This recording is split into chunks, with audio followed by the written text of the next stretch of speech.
The brute is much more content with mere existence than man. The plant is wholly so, and man finds satisfaction in it just in proportion as he is dull and obtuse. Accordingly, the life of the brute carries less of sorrow with it, but also less of joy when compared with the life of man, and while this may be traced on the one side to freedom from the torment of care and anxiety, it is also due to the fact that hope, in any real sense, is unknown to the brute. It is thus deprived of any share in that which gives us the most and best of our joys and pleasures, the mental anticipation of a happy future, and the inspiring play of fantasy, both of which we owe to our power of imagination. If the brute is free from care, it is also, in this sense, without hope. In either case, because its consciousness is limited to the present moment, to what it can actually see before it.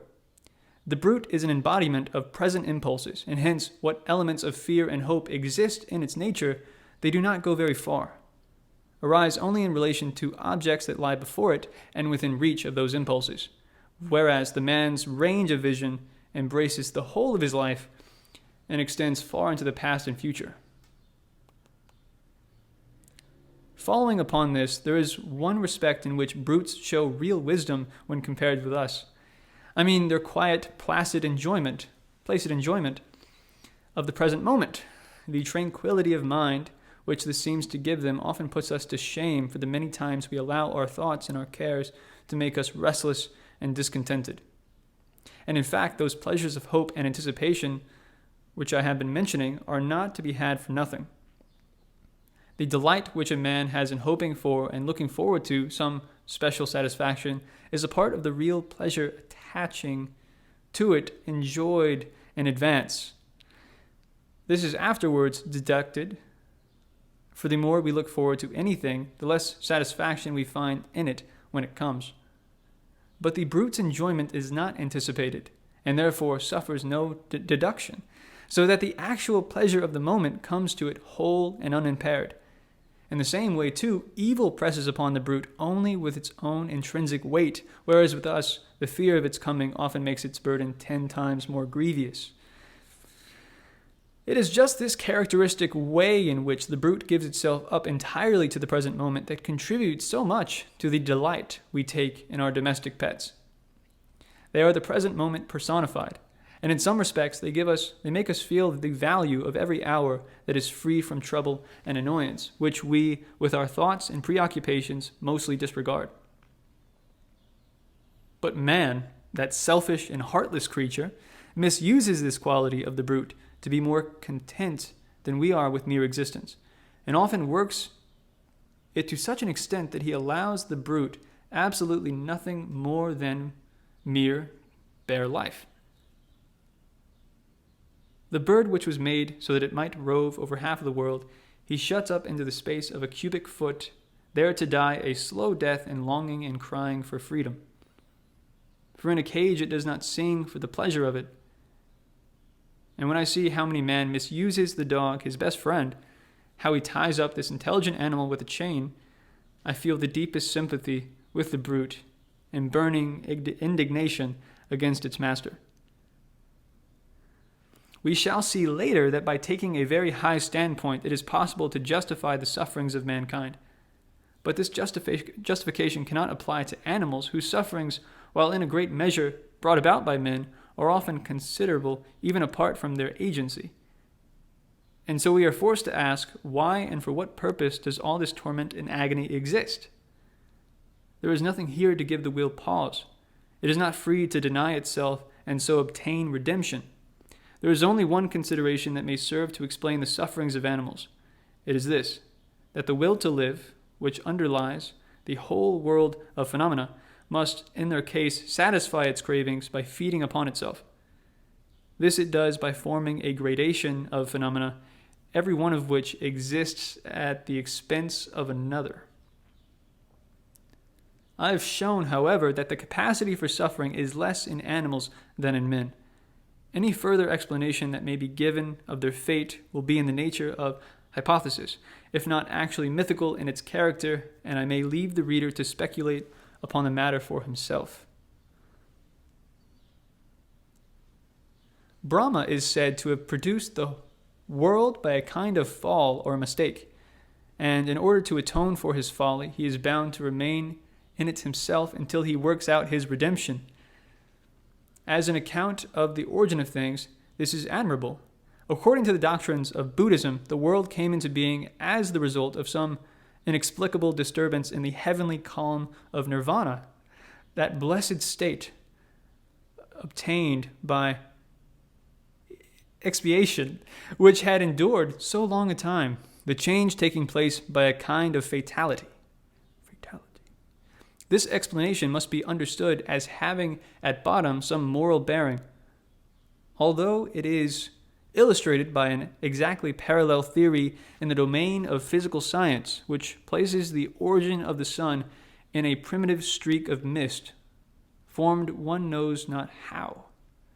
Subsequently, by a series of moral errors, the world became gradually worse and worse, true of the physical orders as well, until it assumed the dismal aspect it wears today. Excellent! The Greeks looked upon the world and the gods. That's what he said, excellent. That wasn't my little addition. The Greeks looked upon the world and the gods as the work of an inscrutable necessity, a passable explanation. We may be content with it until we can get a better. Again, fucking Latin names. Our rival powers continually at war. This is not bad. But that a God like Jehovah should have created this world of misery and woe out of pure caprice, and because he enjoyed doing it, and should have clapped his hands in praise of his own work, and declared everything to be very good, that will not do at all. In its explanation of the origin of the world, Judaism is inferior to any other form of religious doctrine professed by a civilized nation. And it is quite in keeping with this that it is only one which presents no trace whatever of any belief in the immortality of the soul. Even though Leibniz's contention that this is the best of all possible worlds were correct, that would not justify God in having created it, for he is the creator not of the world only, but of possibility itself, and therefore he ought to have so ordered possibility so that it would admit of something better. There are two things which make it impossible to believe that this world is the successful work of an all-wise, all-good, and at the same time all-powerful being. Firstly, the misery which abounds in it everywhere, and secondly, the obvious imperfection of its highest product, man, who is a burlesque of what he should be. These things cannot be reconciled by any such belief. On the contrary, they are just the facts which support what I have been saying. They are our authority for viewing the world as the outcome of our own misdeeds, and therefore as something that had better not have been. Whilst under the former hypothesis, they amount to a bitter accusation against the Creator and supply material for sarcasm. Under the latter, they form an indictment against our own nature, our own will, and teach us a lesson of humility. They lead us to see that, like the children of a libertine, we come into the world with the burden of sin upon us, and that it is only through having continually atoned for this sin that our existence is so miserable and that its end is death. There is nothing more certain than the general truth that it is the grievous sin of the world which has produced the grievous sufferings of the world. I am not referring here to the physical connection between these two things lying in the realm of experience. My meaning is metaphysical.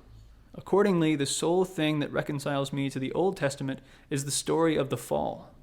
In my eyes, it is the only metaphysical truth in that book, even though it appears in the form of an allegory.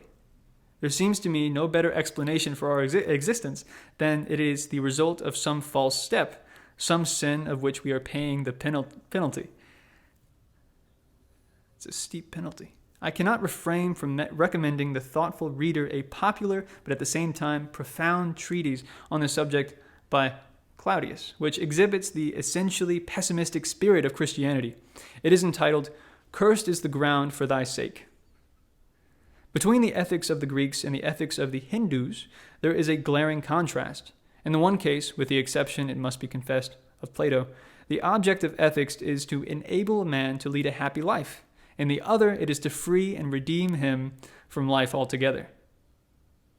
As is directly stated in the very first words of the kereka. Allied with this is the contrast between the Greek and the Christian idea of death. It is strikingly presented in a visible form on a fine antique sarcophagus in the Gallery of Florence, which exhibits in relief the whole series of ceremonies attending a wedding in ancient times, from the formal offer to the evening when Hymen's torch lights the happy couple home. Compare with that the Christian coffin, draped in mournful black and surmounted with a crucifix. How much significance there is in these two ways of finding comfort in death. They are opposed to each other, but each is right. The one points to the affirmation of the will to live, which remains sure of life for all time, however rapidly its forms may change. The other is in the symbol of suffering and death, points to the denial of the will to live, to redemption from this world, the domain of death and evil and devil. And the question between the affirmation and the denial of the will to live, Christianity is in the last resort right.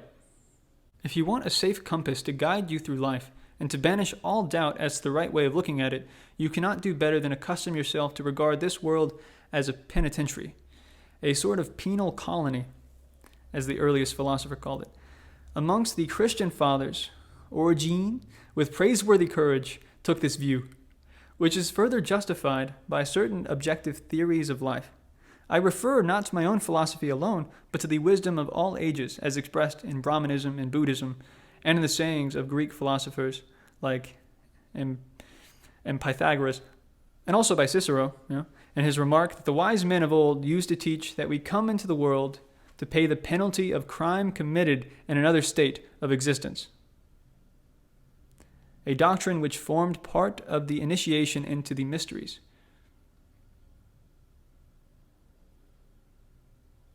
And Vanini, whom his contemporaries burned, finding that an earlier task than to confute him, put the same thing in a very forcible way.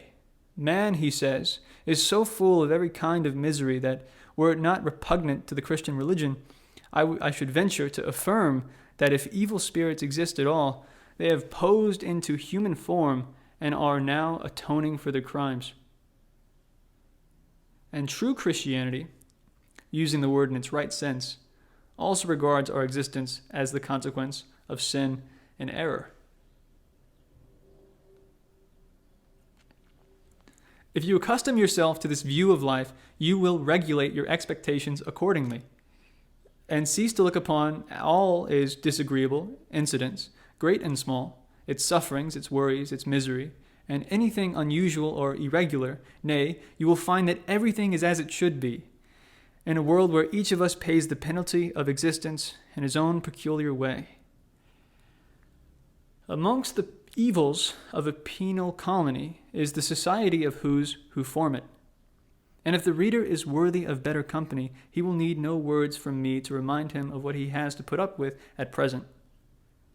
If he has a soul above the common, or if he is a man of genius, he will occasionally feel some noble prisoner of state, condemned to work in the galleys with common criminals, and he will follow his example and try to isolate himself.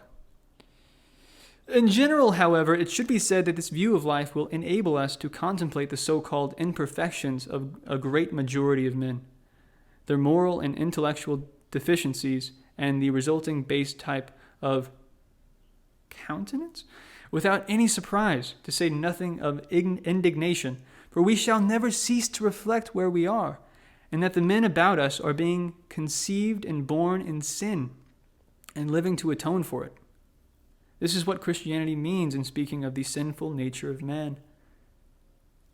Pardons the word at all. Whatever folly men commit, be their shortcomings or their vices what they may, let us exercise forbearance, remembering that when these faults appear in others, it is our follies and vices that we behold.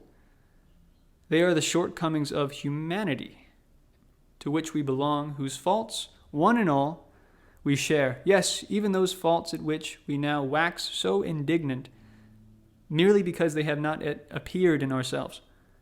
They are faults that do not lie on the surface, but they exist down there in the depths of our nature. And should anything call them forth, they will come and show themselves, just as we now see them in others. One man, it is true, may have faults that are absent in his fellow, and it is undeniable that the sum total of bad qualities is in some cases very large, for the difference of individuality between man and man passes all measure.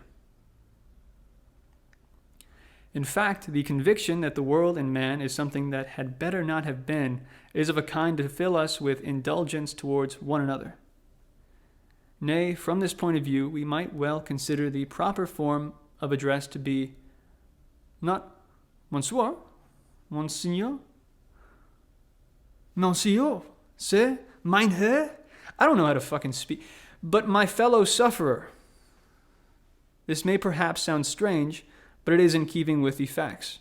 It puts others in a right light, and it reminds us of that which is, after all, the most necessary thing in life, the tolerance, patience, regard, and love of neighbor, of which everyone stands in need, and which, therefore, every man owes to his fellow.